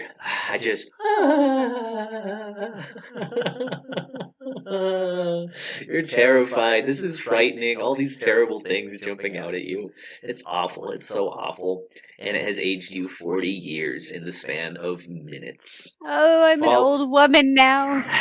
And old Tabaxi. You're middle-aged. That's old. And from there... You were supposed to protect me, Blue. I think that's HK's job. You've been hiding behind him this whole time. I've been doing a damn good job. She just doesn't know how to be brave. From there, it is going to once again be the top of the initiative, and it is Blue's turn. Okay, you know what? I'm just gonna try to poke this thing with my spear. Sure, go for it. Oh yeah, with your one-handed, right? Yeah. Yeah, you definitely hit with that. 8 points. You stab into it with your magical spear, and he recoils. Ah! And he takes that 8 points of damage. Guys, he takes physical damage. You do have a magic weapon. You hit with it again, and you deal 13 more points of damage. 6 plus Oh, 7. see, I thought like +2 meant that it was like more refined or sharper or like, I don't know.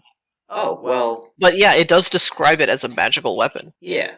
Yeah, Yeah, there you go. Yeah, so it is a magic weapon. Okay. And And that then- does in this instance, allow you to do some extra damage. And you go ahead, you deal 13 more points of damage on top of that. And then I'm going to use my Polearm Master bonus attack. Wow. You hit him with the blunt end, and he takes 7 more damage. So that's actually should be 9. It's not factoring in the +2 of my spear for the That's damage. true. You deal 9 more damage. And he's recoiling in pain. Ah! You dare defile me with your disgusting construct touch! Scum! Yes. Yes, I do. Filth! And he just keeps berating you. And after that, very nice. This one's gonna come up. Do I get an attack of opportunity here? Oh, right, because you're a Polearm Master. Yeah, go ahead. You do hit with that, dealing those 12 points of damage. Wow. You're doing great this battle. I am. Alright, but then that mummy is gonna go ahead and it's gonna unleash a dreadful glare on you. So you can go ahead and make a wisdom saving throw. Alright, you're fine. Your fucking pale, lifeless yellow eyes are almost as terrifying as his. Damn. But he will still hit you with one of his rotting fists. This is the mummy? Yeah. Alright, he misses. This other one is going to come up behind you, and Attack he's of going to... opportunity. No, you used your reaction. Oh, that's okay. Okay. And so this one is going to release its dreadful glare onto HK77. Go ahead and make a wisdom saving throw. Wow, +3 wow. is 11, so you do actually succeed that. Yay! You Wow. are unaffected, but this mummy is going to attack with its rotting fist on blue as well. That's much better. That's what I was waiting for. Okay. They have great weapons, and I don't know if you guys have noticed, they haven't landed a single attack on you guys in this fight. You killed one of them already. Not actually damage. They've landed things, but not damage. So you are going to take... Your only resistance is against poison, right? I'm You don't have immune to any other- disease. Okay, nice. But that's the only two things. That works just fine.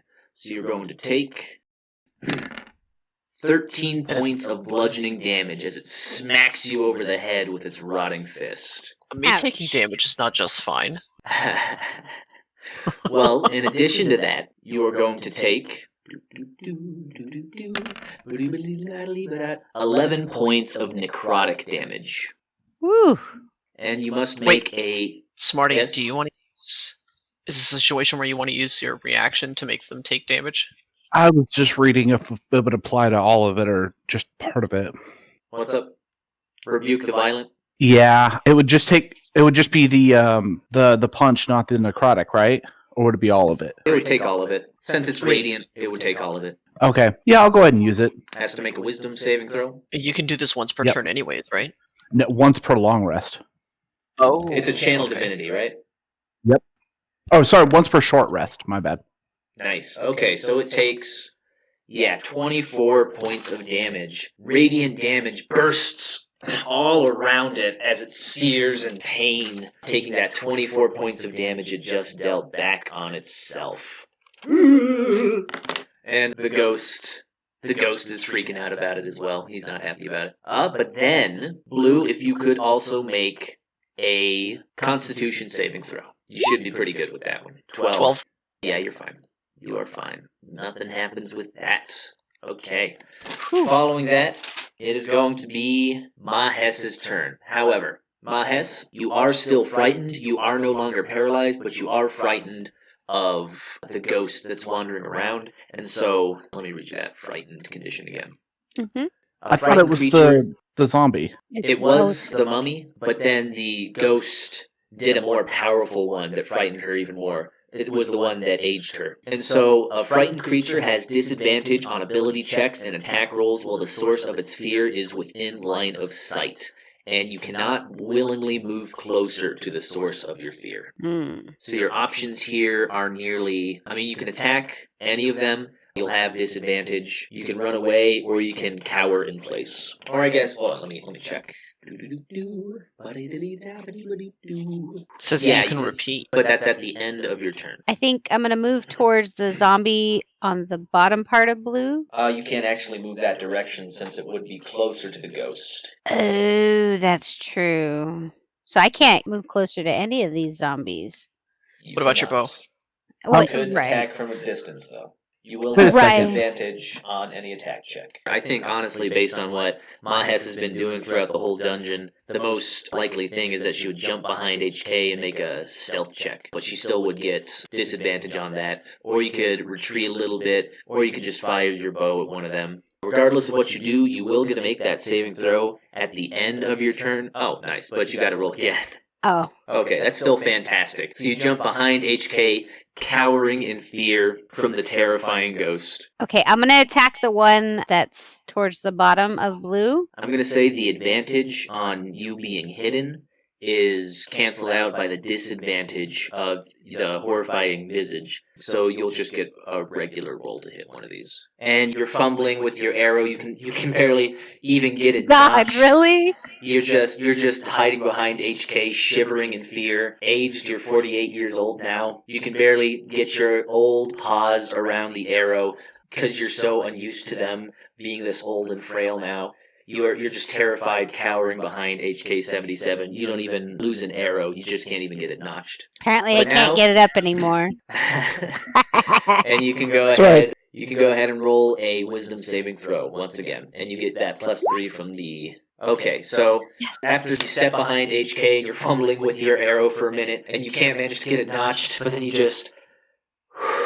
You take a second and you steel yourself. You allow yourself to regain composure. You take a few deep breaths while you're hiding here behind HK. A moment passes and you feel much, much better. But it is the end of your turn. It is now HK-77's turn. All right, let's swing at this ghost.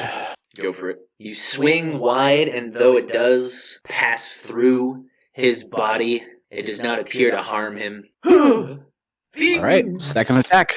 All right, that second attack is going to slash cleanly through this ghost. Go ahead and roll for damage. Yes. You deal 10 points of damage, full points of damage, since your great sword of wounding is a magic weapon, so you deal 10 full points of damage. Okay, I'm gonna use Divine Smite as well. Oh, Rank Okay. 1. Shit, okay, go for that. Roll that. Wow, oh well. Okay, 7 points of damage. Okay, so you slice through the ghost, and you unleash a burst of radiant divine energy inside of him. It spikes up through his chest, his head, his arms, and down through his legs. No!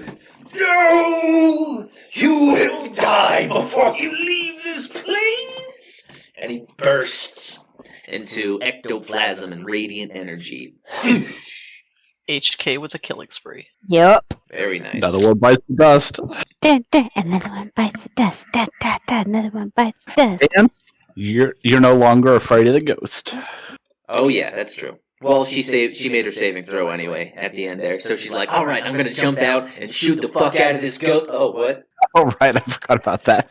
And then you killed him before I even had a chance. That's right. You guys can kill the mummies. You guys are good.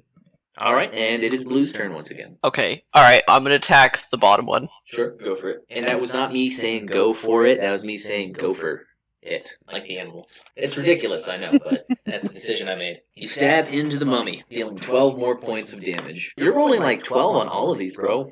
I know, all of my damage rolls have been 5s, almost all of them. Ooh, roll the 11. Nice. Yeah, I whiffed that one. And then my bonus attack. Which again, the damage has a +2 more, assuming it Right. hits. I'm just rolling the damage assuming it hits. If I miss, then so be it. Yeah, you hit with that 24. You stab into this lower mummy twice, and you completely stop it in its tracks. It falls down to the ground, cold and dead again. In that case, I am done. Nice. It's going to go ahead and give you its dreadful glare. Blue, so you can go ahead and make a wisdom saving throw. +3. 10 with the It's going to aura. be- My oh my, that means this time you fail. You are now frightened of this mummy. And it's going to go ahead and attack you with its rotting fist. Whoops, that was wrong. I didn't do anything. That was a nothing. I forgot the 20 and when I was typing roll d20. Well, we can go with that D0. I like it. I got the syntax wrong on that one as well. It's supposed to be a +5, but a 15 would not get past your AC, and so you are fine. It's going to be Maahes' turn. So Time for we you to only get a kill. yay! So we only have one zombie left, right? And it's that one above blue. One mummy, yes.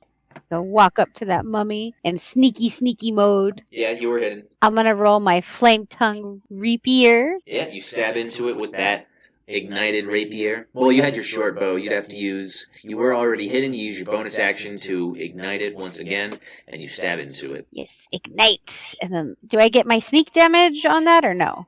You do get your sneak damage. Sure, I'm sorry, it's bugging me. Rapier. I thought I was Rapier. pronouncing it rape. You keep saying rapier. Oh, rapier. Rapier. There you go. It's kind of French. Rapier. Rapier. Oh, Yes, bonjour. it's a Ha little ha ha. Hon, baguette. That's how you say it. All right, you get And I that. do with your flame baguette. on. And Yeah, does he get double damage because it's a flame on? he does. Yes, you're correct about that. You still need to roll your fire damage, which would be 2d6. Roll 2d6. Nice. So you Finally. deal 11 points of damage with just the piercing blade of your rapier. You deal 8 points of damage with your sneak attack, and you deal 11 points of damage with the fire, but it bumps up to 22 points of damage because it does have that vulnerability to fire. So its gauze ignites, its dry body heaves and burns. It's on fire, but it is not dead. You want to use your bonus action to ignite the flame, so I don't think you have anything else you can do. I don't. Alright, it is going to be HK's turn. I'm gonna move over here, and I'm gonna attack the mummy. Strong choice. And of course he's gonna get the kill. I hope so. Nope. You try to slice down through the burning mummy, but the flames on its back are obscuring your vision just enough that you cleave into the ground with your first strike.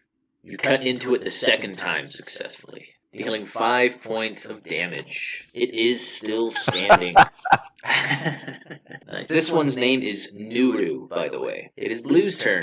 Stabby. You stab into it, dealing 9 points of damage, which does kill it. Alright, is that the end of combat? Yeah. The Like dead y'all really, boys- like I come over here dealing like 40 damage and then y'all Yeah. just swoop in after. You're like, oh, 9 damage. I killed it. I dealt a lot of damage that fight too. Okay, you're busy like cowering in the corner, and I'm just sitting here dealing like 30 damage a turn. Okay. Well, yeah, okay, fair You're enough. both beautiful. No, I will admit, Smarty, your aura was so clutch during Oh, that yeah. fight. Oh, Oh my yeah. god. That came in Yep. Why do you super think handy. I wanted the aura? Repeatedly. Okay, real quick, Over and over. I want to do a religion check based off of the names, because we heard the ghost mention all of their names, Yeah. to see if there's any significance to them. Sure. Make a religion check. Or maybe it would be a history check, because my religion check was terrible. Alright, you can make a history check. That was much better. I knew that was gonna happen. So the names, most of the names you heard him say, he called the first one Uprahet, he called the second one Nuru, and the third one Osorkon. None of those names really popped out at you, but what he kept saying, one that he said a few times, is one that carries on your knowledge. You don't know this, Maahes, but you know this, Blue, and this goes back to your vision, HK77. He called this place the Tomb of Ra-In-Hur.